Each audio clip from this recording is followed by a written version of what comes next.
All right, welcome everyone to our ICO review of Pundi X. Since this is the first ICO review we've done, I'll take a minute to introduce kind of our channel and who's here with me. My name is Alex, and I'm joined by JJ. Essentially, we're crypto enthusiasts that just want to add something to the community. We aim to review upcoming ICOs, generally ICOs beginning in the next 7 days. We're not really going to rate them as buys or not. We're definitely not going to aim to provide a price point for the coin, but just really review the project and the tech behind it itself. So JJ, give us a little intro about yourself, and if I miss anything with the channel intro, feel free to add on. Yeah, sure. So, my real name is Jelani. I don't uh go by JJ. JJ's like only certain My people bad. call me that, and this guy's one of them.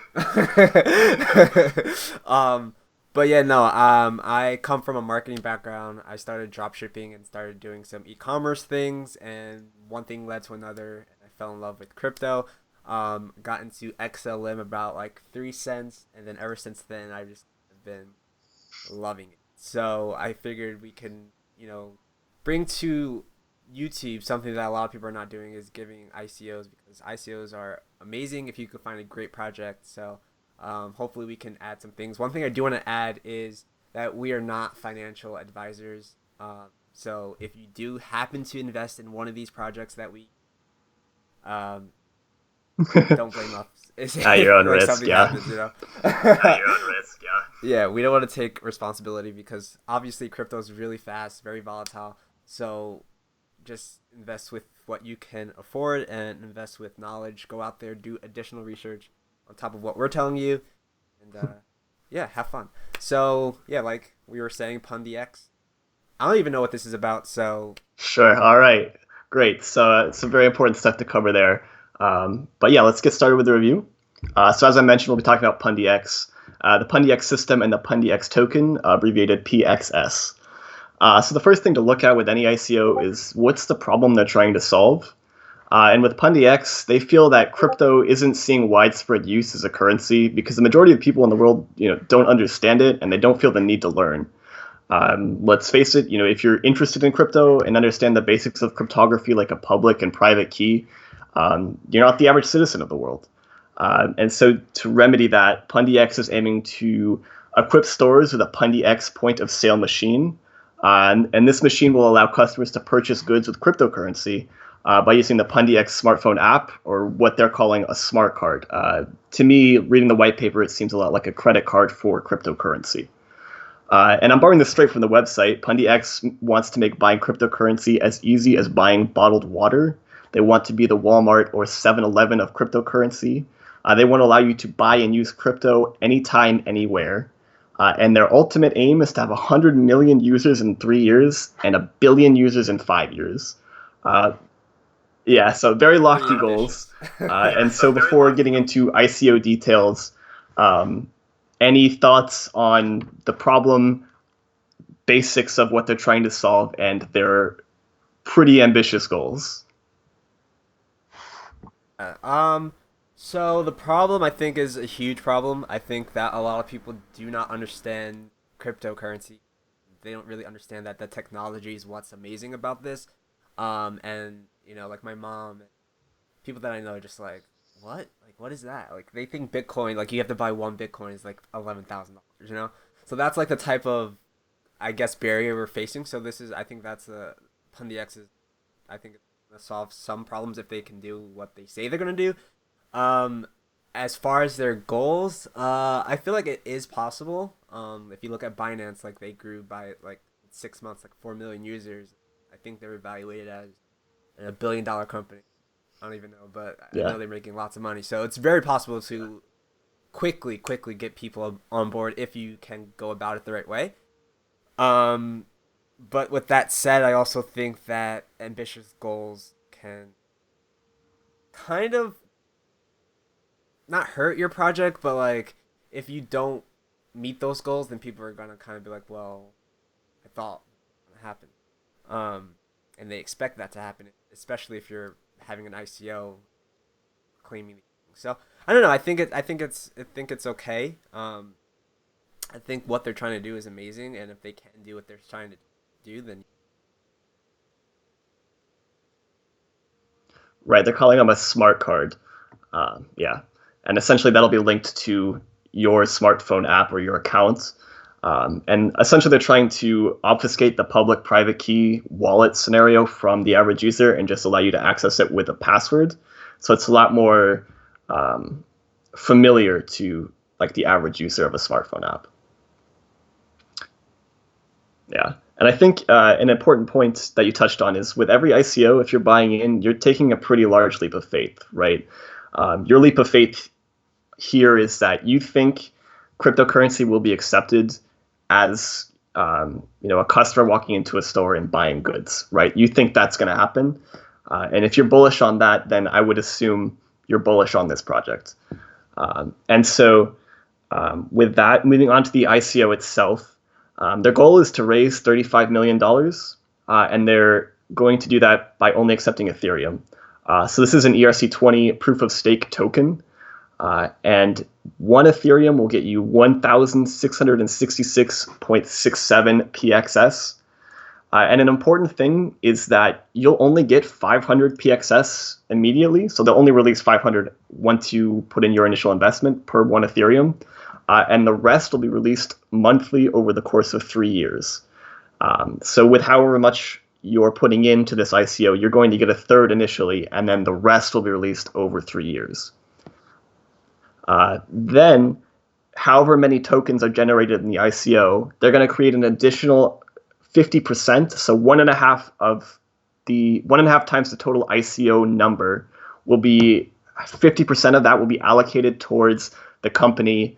The management, the advisors, that kind of thing. And so they're going to generate some additional tokens. And then after the ICO, they have it allocated on the website that 2/3 of PXS will be held by the public.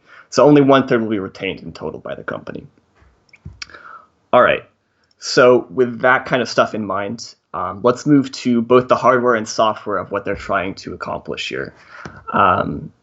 So for the hardware, right, they're aiming to put these point of sale machines, POS machines, into retail stores, starting initially in Indonesia, because this is a team based in Indonesia.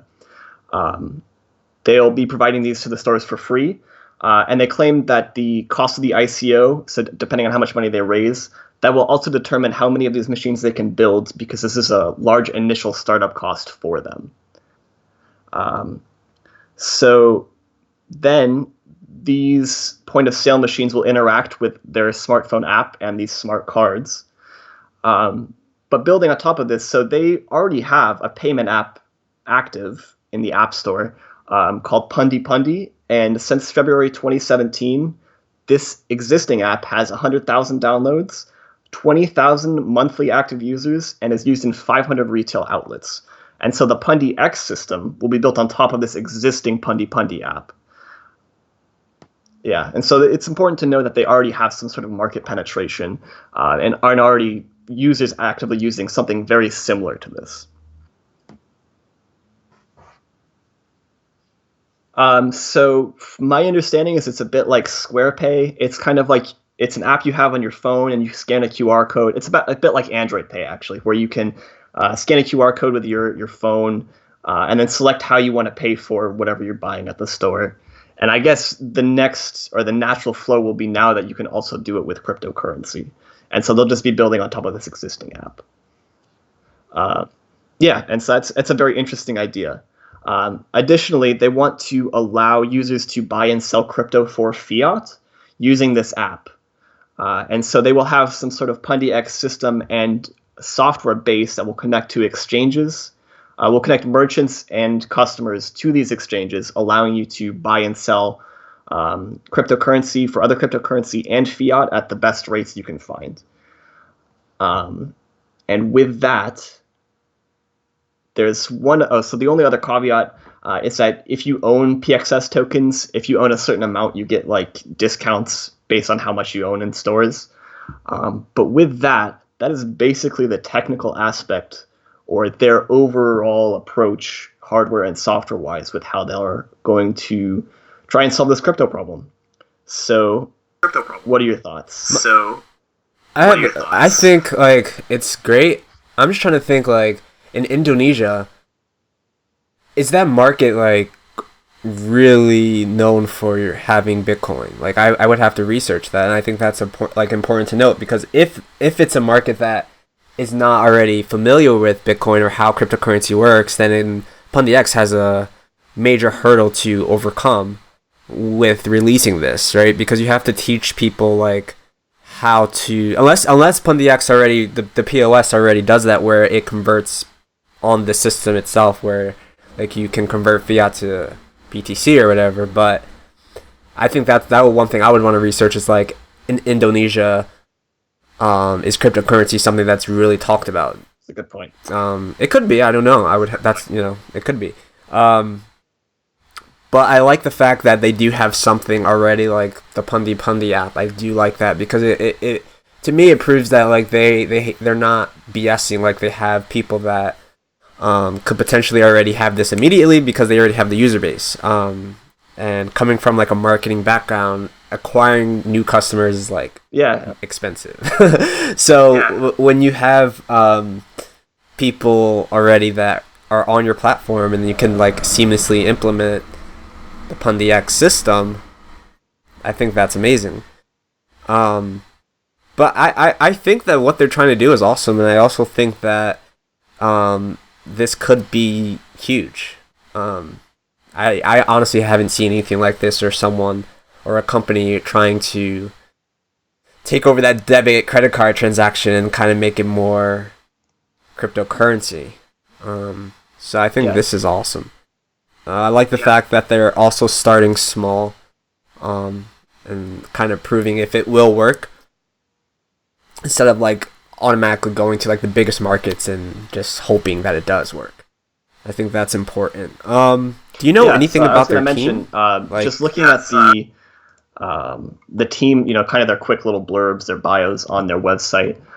It seems like a very reasonable and well-connected team. They have a few advisors that have been in crypto for a while and some successful projects. Zcash, Qtum, president of the Nem.io Foundation. Let's see, down below, member of the board of directors of the Ethereum Foundation, members of Pantera Capital.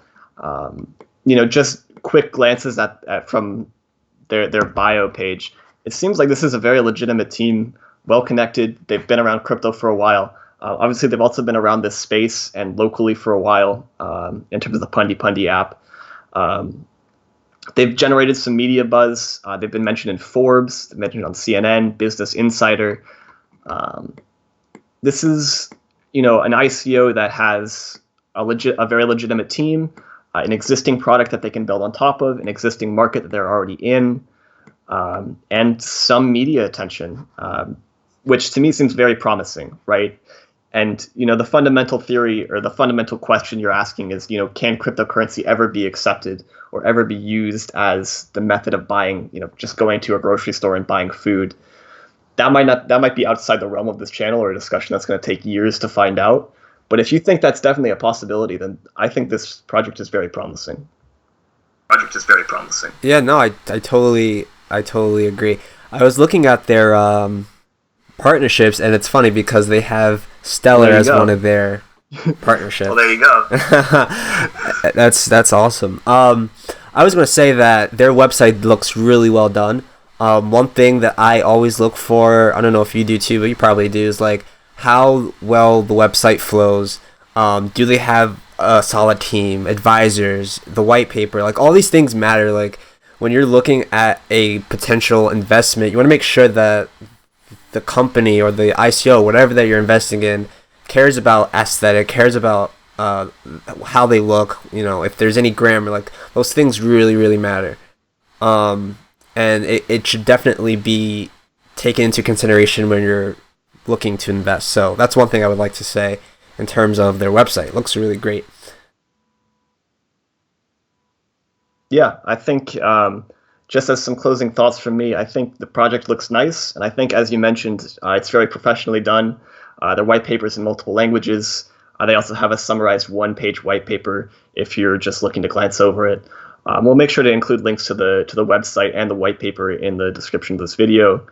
Overall, a promising project. I think it's a very interesting idea with a solid team behind it. So, what are your closing thoughts? Um, I'm gonna do a little more research. Go back and put all the links, obviously, in the YouTube video that I'm going to research. But it looks something like that I could see myself investing in. Just because I know that the Asian market is literally the biggest market. And if they are successful in Indonesia and then they start going into different areas, it can definitely see its way over here. And once that happens, it's kind of like once Americans adopt things, it kind of just explodes. It seems like, but who knows? But the way that cryptocurrency is going, I feel like mass adoption is just inevitable. And if you're able to capitalize on these technologies, whether it's POS systems or just credit card systems or debit card transactions or anything like that, you're one step ahead of the game. Just because, like we said in the beginning, a lot of people don't understand it, they don't get it yet, but they will. We're still in the infancy stages of cryptocurrency. We're still, that's why Binance is going down all the time, Bitrix is going down, because we're still building these things. Like, we're seeing the industry literally be built in front of our eyes. So once that industry is built and once that foundation is built, when you invest in smart technologies like this, you see the rewards. So with that said, do additional research, guys. Like, yes, this video is informative. We're giving a lot of tips and different things like that, but go out there and do research. Don't listen to guys on YouTube. I mean, listen to us, but don't take us word for it. Like, I won't name names, but like, people go on YouTube looking for things and then they get burned, so like, make sure that you do additional research and take into account that, again, we're not financial advisors. We're just trying to give some information out there. But what you can expect from us going forward is more reviews like this. It's going to be following this format where I really don't know, or my partner doesn't really know. We might have some guest people coming in who don't know, and we're just educating ourselves pretty much live and just trying to get a better understanding for these projects and ICOs that are coming up. So that's what's going to happen moving forward. If you like this video, please give us a like. Please leave a comment. If you have any questions or anything like that, make sure that you leave us a comment. We'll get back to you. And anything else? Am I missing anything? That's it. ICO is live on the 21st. No, I think that's it. ICO is live on the 21st. The 18th. Word. What's today? 18th. So guys, we're gonna, by the time you see this video, this ICO might be over, but if you're catching this before the 21st, you're looking at a good project. So thank you guys for viewing. Like, again, give us a like, give us a comment if you have any suggestions going forward for our channel. Thank you again for viewing, and we'll see you guys later. All right. Peace.